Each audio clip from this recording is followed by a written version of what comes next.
السلام علیکم دوستو، آپ دیکھ رہے ہیں سحر لیا اور میں ہوں آپ کا ہوسٹ فاروق ہاشمی۔ رمضان تو ہم نے خوب ڈسپلنڈ ہو کے گزار لیا، کیونکہ رمضان میں ہمیں وقت کا بہترین استعمال کرنا اور اللہ سے قریب ہونا سکھاتا ہے۔ اب رمضان چونکہ رخصت ہو چکا، لیکن کچھ باتوں اور کچھ کاموں کو اپنی زندگی کا لازمی حصہ بنانے کی ضرورت ہے۔ اگلے مہینوں خاص طور پر شوال کا ٹائم ٹیبل بنائیے کہ رمضان میں جو وقت کا بہترین استعمال کرنا سیکھے وہ ہماری عادتوں میں شامل ہو جائے۔ قرآن کریم کو صرف رمضان کے دورہ قرآن تک محدود نہیں رکھنا، قرآن کو اپنی روزمرہ زندگی میں شامل کرنا ہے۔ غور و فکر کے ساتھ قرآن کریم کی قرأت اور تلاوت کرنی ہے۔ ایک نوٹ بک بنا لیں کہ آج قرآن میں کیا پڑھا، اس حوالے سے کچھ اہم نکات اس میں درج کیجیے۔ پیٹ کو اکثر خالی رکھنا ہے، یہ دل کا بہترین علاج ہے۔ خواہشات پر کنٹرول کرنا ہے، بخل کو چھوڑنا ہے، دوسروں کے لیے فائدہ مند بننا ہے، قیام اللیل تہجد کی عادت ڈالنی ہے۔ اگر رات کو جاگنا مشکل ہو تو عشاء کی نماز کے وقت وتر کے پہلے چند نوافل کو پڑھنے کی عادت ڈال لیجیے۔ غیر ضروری میسیجنگ اور سوشل میڈیا پر وقت ضائع کرنے سے بچنا ہے۔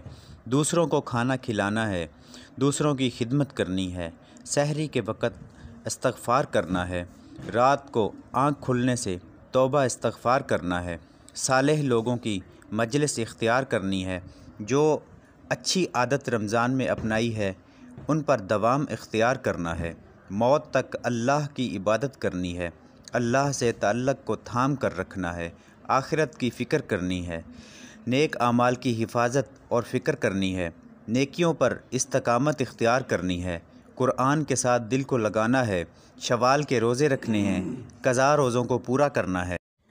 رمضان ٹریننگ کا مہینہ ہے۔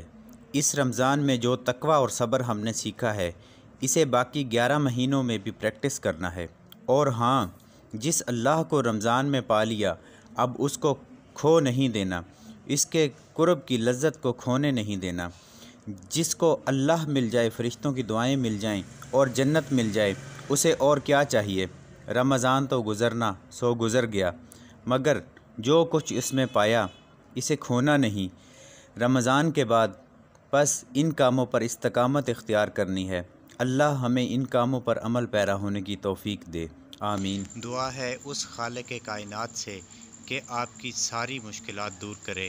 دعا ہے اس غفور الرحیم سے کہ آپ کو صحت و تندرستی عطا فرمائے۔ دعا ہے اس خالق سے آپ کی عمر دراز کرے۔ دعا ہے اس پروردگار سے آپ کی جھولی خوشیوں سے بھر دے۔ اللہم صلی علی محمد وعلی آل محمد کما صلیت علی ابراہیم وعلی آل ابراہیم انک حمید مجید۔ اللہم بارک علی محمد وعلی آل محمد کما بارکت علی ابراہیم وعلی آل ابراہیم انک حمید مجید۔ یا اللہ پاک ہماری دعاؤں کو قبول فرما اور ہمیں نیک کام کرنے کی توفیق عطا فرما، آمین ثم آمین۔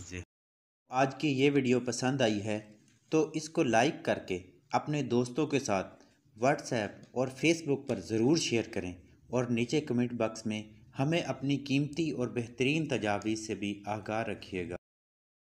ہمارے چینل سحر لیا کو ضرور سبسکرائب کیجیے، اور اگر آپ چاہتے ہیں کہ ہر نئی آنے والی ویڈیو آپ تک فوراً پہنچے تو گھنٹی کے بٹن کو ضرور پریس کریں۔ تھینک یو، اللہ حافظ۔